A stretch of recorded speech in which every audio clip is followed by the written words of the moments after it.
In China, people use mobile services owned by Alibaba and Tencent to do almost everything. They chat, shop, send money to each other, and even make purchases in physical stores. And the country is becoming cashless. So here's the scary thing for American finance executives. The banks never get a cut. In fact, many Chinese don't even have bank accounts. China is among the growing number of countries showing that payments can happen cheaply and easily without banks or credit cards. In contrast, US consumers still rely on banks for most of their purchases.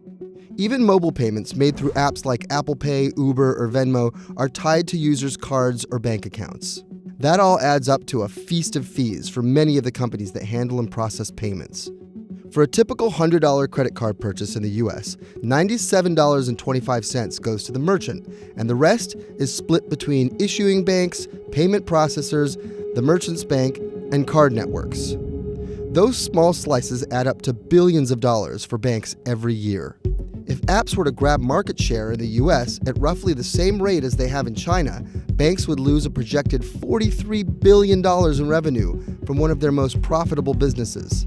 And that's not the end of it. Banks also generate revenue by dispensing cash and administering checking accounts.